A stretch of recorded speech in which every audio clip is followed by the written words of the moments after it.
ဒီနေ့မှာတော့ကမ္ဘာဖလားသမိုင်းတစ်လျှောက်စမ်းကြယ်လာတဲ့ချိန်သာတစ်ခုကြောင်းကျွန်တော်ပြောပြသွားမှာဖြစ်ပါတယ်။ဒါကဘာလဲဆိုရင်တော့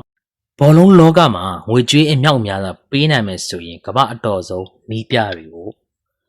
ခေါ်ယူလို့ရနိုင်တယ်။အောင်မြင်မှုတွေကိုဝယ်ယူလို့ရနိုင်တယ်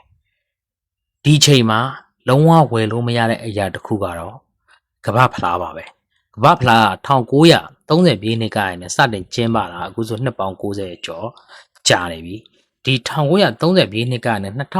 2022ခုနှစ်အတွင်းရခဲ့တဲ့ကမ္ဘာဖလား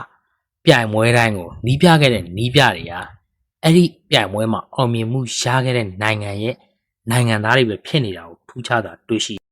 နိုင်ငံခြားကနီးပြတွေဘလောက်တော်ဘလောက်ပဲငွေကြေးကုန်ရခံပြီးပေး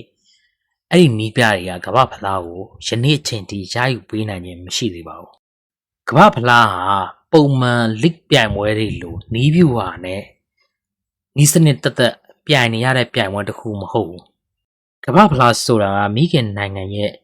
ဂုဏ်သိက္ခာယဉ်ကျေးမှုမျိုးချစ်စိတ်နဲ့လူမျိုးစုတစ်ခုရဲ့ဇယိုက်လက္ခဏာတွေစုပြုံပြီးပောက်ကွဲထွက်တဲ့စစ်တလင်းတစ်ခုဖြစ်တယ်နီးပြအနေနဲ့ကလည်းရေခံမြေခံတူတဲ့အတွက်သူတို့ရဲ့စိတ်ဓာတ်တွေကိုဘယ်လိုမြင့်တင်ပေးရမလဲအလွယ်တကူနားလည်နိုင်ပြီးတော့ကစားသမားတွေဘက်ကလည်းကိုနဲ့အတူတူဘာစကားတူယဉ်ကျေးမှုတူနိုင်ငံတော်တချင်းကိုအတူတူဆိုတဲ့နီးပြတယောက်ရဲ့စကားကရင်ထဲကိုပို့ပြီးထိရောက်တာလည်းပါမှာပေါ့ဒါကြောင့်ပဲကမ္ဘာဖလားမှာဆိုရင်နိုင်ငံသားနီးပြတွေကအောင်မြင်မှုနဲ့အလန်းကွာဝေးနေတာယနေ့အထိပါပဲအခုကျွန်တော်ပြထားတဲ့ပုံတွေမှာဆိုရင်လည်းသူတို့ရဲ့အချက်လက်တွေကိုကျွန်တော်ရသလောက်ရှာဖွေပေးထားပါတယ်နောက်ပြီး1930ရရင်နဲ့2020ခုနှစ်နီးပြတွေရဲ့အချက်လက်ကိုလည်းကျွန်တော်ရှာဖွေကြည့်ကြပြီးပါပြီဒါတကယ်ကိုအမှန်ပါပဲ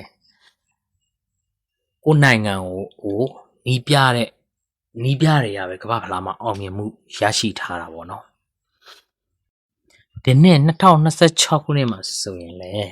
နိုင်ငံအသင်းတွေကိုကိုနိုင်ငံသားတွေပဲနီးပြတဲ့အသင်းတွေကွာတာဖိုင်နယ်ရောက်မှာဘယ်နှသင်းလောက်ကျန်လဲဆိုတော့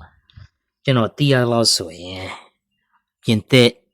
ကျန်မယ်အာဂျင်တီးနားကျန်မယ်စပိန်ကျန်မယ်မော်ရိုကိုကျန်မယ်အီဂျစ်ကျန်မယ်နော်ဝေကျန်မယ်မော်ရိုကိုမပါဘူးအီဂျစ်ကျန်မယ်နော်ဝေကျန်မယ်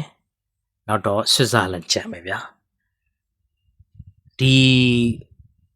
ချိန်သာအရာပေါ့နော်ဒီအရာဆိုရင်တော့ဒီအသင်းအနေနဲ့ကဆိုရင်ကိုယ်နိုင်ငံကိုနီးပြတွေကပဲဒီနှစ်ကမ္ဘာဖလားမှာပဲအောင်မြင်မှုယူသွားမှာတော့အခိုင်အမာပါပဲ